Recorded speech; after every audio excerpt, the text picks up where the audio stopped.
Good morning students. आज के इस लेक्चर में हम करेंगे character set of C language. C language जो कि ऑलरेडी हमने स्टार्ट कर दी है। इसके अंदर प्रोग्रामिंग क्या होती है ऑलरेडी पिछले लेक्चर में हम कर चुके हैं। आज के लेक्चर में हम करेंगे character set of C language. Welcome to G scholars computer classes. तो इससे पहले देखते हैं elements of C programming. C programming के एलिमेंट्स होते हैं सी का character set, identifiers and keywords, data types, operators, constants and variables. तो इसके अंदर ये सारे कॉन्सेप्ट हम अपने नेक्स्ट लेक्चर्स में करेंगे, अगले लेक्चर में करेंगे। आज के इस लेक्चर में हम करते हैं सी का character set, character set of C language. जब भी हम किसी से बात करते हैं तो हम उस लैंग्वेज का कैरेक्टर सेट यूज कर रहे होते हैं। जैसे अगर हम किसी से इंग्लिश में बात कर रहे होते हैं तो इंग्लिश का कैरेक्टर सेट यूज कर रहे होते हैं जो कि होता है कैपिटल A to Z और small a to small z।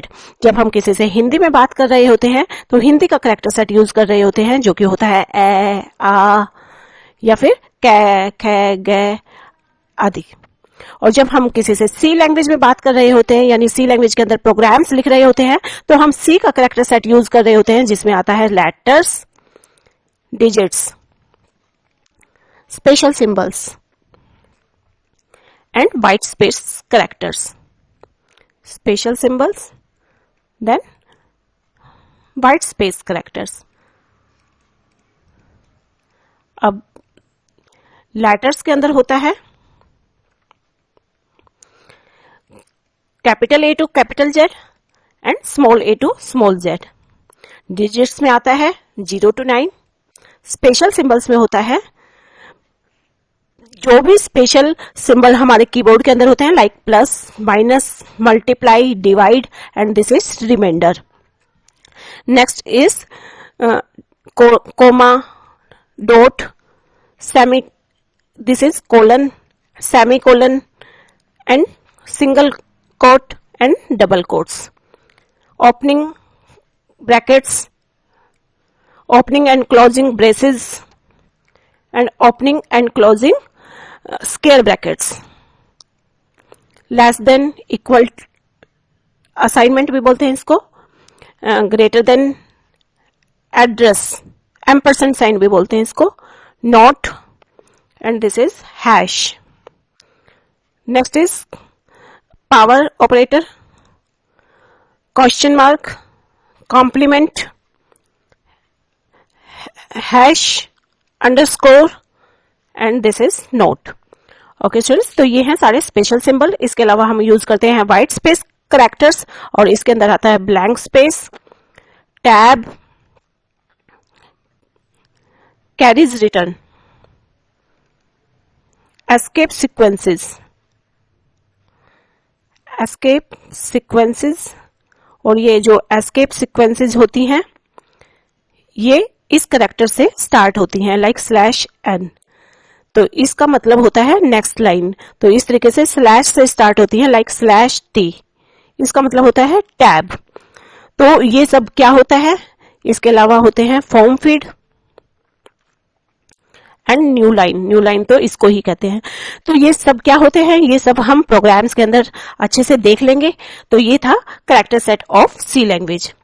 Okay students, अब इससे आगे हम लेने वाले हैं 1 by 1 करके सभी टॉपिक्स और हमारे साथ जुड़ जाएं क्योंकि सब कुछ बहुत इजी करके आपके लिए आने वाला है। तो सब्सक्राइब करके इस चैनल के साथ जुड़ जाएं। अच्छी लगी हो लेक्चर तो इसे लाइक शेयर भी जरूर कर दें। Thank you, bye bye, have a nice day.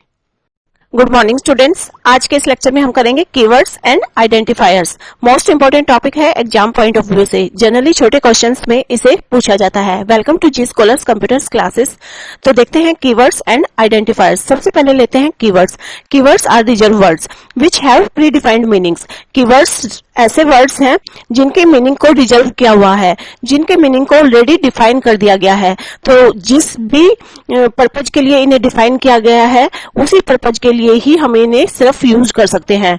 इनको एक प्रोग्रामर या एक यूजर अपने पर्सनल पर्पज के लिए इन वर्ड्स को यूज नहीं कर सकता। ड्यूरिंग द मैन्युफैक्चरिंग इनका मीनिंग डिफाइन कर दिया गया होता है और सिर्फ उसी मीनिंग के लिए ही हम इन कीवर्ड्स को यूज करते हैं। There are 32 keywords in C. C के अंदर 32 कीवर्ड्स होते हैं। All keywords must be written in lower case letter. सारे के सारे कीवर्ड्स लोअर केस लेटर में लिखे होते हैं। तो 32 कीवर्ड्स हैं ये जो कि सी में है। Auto break case, char, const, continue, default, do, double, else, enum, extern, float, for, goto, if, int, long, register, return, short, signed, sizeof static, struct, switch, typedef, union, unsigned, void, volatile and while.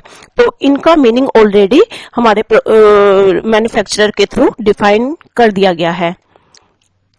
Next is keywords and identifiers में अब हम देखते हैं identifiers. It is the name given to any program element. तो ये वो user define name है, ये यूजर डिफाइन नेम है जो एक प्रोग्राम एलिमेंट को दिया जाता है।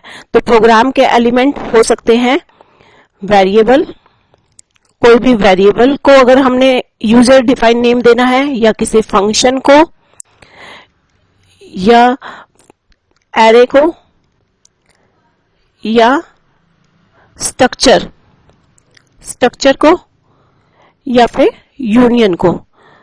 इन सब प्रोग्राम एलिमेंट को जब हम यूजर डिफाइंड नेम देते हैं तो उसको कहते हैं आइडेंटिफायर्स।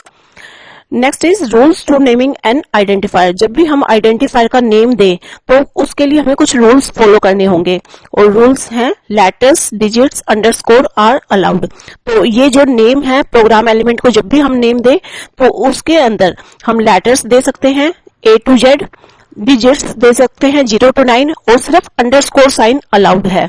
इसके अलावा बाकी स्पेशल सिंबल्स, बाकी साइंस अलाउड नहीं है। और इसके अलावा फर्स्ट कैरेक्टर, जो हमारा फर्स्ट कैरेक्टर है नेम का, प्रोग्राम एलिमेंट के नेम का, it must be a letter.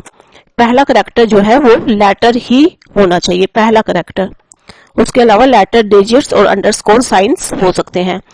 Next is special symbol and blank spaces are not allowed. तो इसके अंदर स्पेशल सिंबल्स जैसे less than, greater than, equal, या फिर क्वेश्चन मार्क, ठीक है, और या फिर कॉमा, सेमीकोलन, डबल कोट्स, तो इस तरह के कोई भी स्पेशल सिंबल इसके अंदर अलाउड नहीं होते हैं। इसके अलावा ब्लैंक स्पेसेज भी इसमें अलाउड नहीं होता। कीवर्ड और रिजर्व वर्ड्स जो है दे आर नॉट अलाउड। ये हम ऑलरेडी देख चुके हैं कि कीवर्ड्स भी इसमें अलाउड नहीं होते हैं। It is case sensitive. तो ये जो नेम होते हैं ये केस सेंसिटिव होते हैं, यानी अगर हम स्मॉल में नेम दें या कैपिटल लेटर को यूज करते हुए नेम दें तो ये दोनों ही अलग अलग समझे जाएंगे। It means lower case and upper case are considered as distinguished. तो दोनों को डिफरेंट डिफरेंट माना जाता है जब हम नेम देते हैं प्रोग्राम एलिमेंट को। Next is variable name may be as long as we want. Variable name कितना भी बड़ा हो सकता है, but the first 8 characters of a variable are recognized by C compiler. पर शुरू के 8 कैरेक्टर्स को हमारा जो कंपाइलर है, सी का कंपाइलर, वो रिकॉग्नाइज करता है। इसके अलावा जो नेम है वो कितना भी बड़ा हो सकता है, फर्स्ट 8 कैरेक्टर को ये रिकॉग्नाइज करता है। तो ये रूल्स हैं, जब हम प्रोग्राम एलिमेंट को नेम दें तो ये रूल्स हम जरूर फॉलो करें।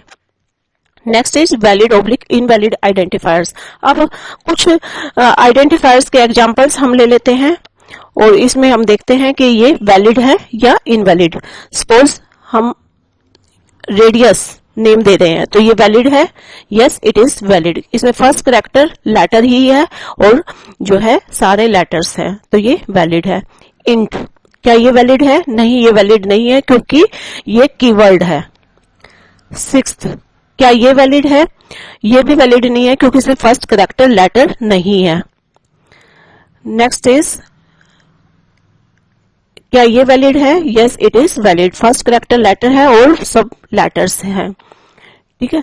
और अगर हम इसको ऐसे दें एरिया, क्या ये वैलिड है? यहाँ ये भी वैलिड है और ये दोनों अलग अलग समझे जाएंगे जब हम इन दोनों को लेंगे, ठीक है। They are treated as different. अब अगर हम दें हरे डैश कृष्णा, क्या ये वैलिड है? No it is not valid क्योंकि ये स्पेशल कैरेक्टर इसके अंदर अलाउड नहीं है, डैश। अगर इसको हम ऐसे देते हरे अंडरस्कोर कृष्णा, तो क्या ये वैलिड होता? अंडरस्कोर साइन जो है अलाउड है तो ये वैलिड है और इसमें से फर्स्ट 8 कैरेक्टर को हमारा कंपाइलर ले लेगा। इसके अलावा अगर हम दें डिस्टेंस, क्या ये वैलिड है? Yes it is valid. अगर हम दें टेबल 1, क्या ये वैलिड है? यस इट इज वैलिड, क्योंकि अल्फाबेट्स और लेटर्स दोनों ही अलाउड होते हैं। अगर हम इसको ऐसे दें, टेबल स्पेस दे करके 1 लिखें, क्या ये वैलिड है? नोट, क्योंकि blank space are not allowed. ठीक है। उसके अलावा अगर हम दें प्राइस डॉलर, क्या ये वैलिड है? ये डॉलर साइन जो है स्पेशल सिंबल है और ये अलाउड नहीं है, तो इसलिए इट इज इनवैलिड। इसके बाद आप बताएंगे dash dash area. Comment section में मुझे लिख करके बताएंगे क्या ये वैलिड है या इनवैलिड। इसके अलावा अंडरस्कोर एरिया, क्या ये वैलिड है? ये बताएंगे ये है डैश और ये है अंडरस्कोर। ठीक है। और फिर क्या ये वैलिड है? आप ये सारे मुझे ये वैलिड है या इनवैलिड कमेंट सेक्शन में लिख करके आप मुझे बताएंगे। Okay students, this is all about keywords and identifiers. Students, C की सीरीज हमारी स्टार्ट हो गई है। बहुत आसान वे में हम आपके लिए हर लेक्चर को लेके आने वाले हैं। सब्सक्राइब करके हमारे साथ जुड़ जाएं अगर आपको सी अच्छे से सीखनी है। ठीक है। अगर आप एक बार सी में मास्टर हो जाएंगे तो आगे की सभी लैंग्वेज के लिए भी आप 100% कंफर्टेबल हो जाएंगे। तो लेक्चर अच्छा लगा हो लाइक शेयर जरूर कर दें। Thank you, bye bye, have a nice day.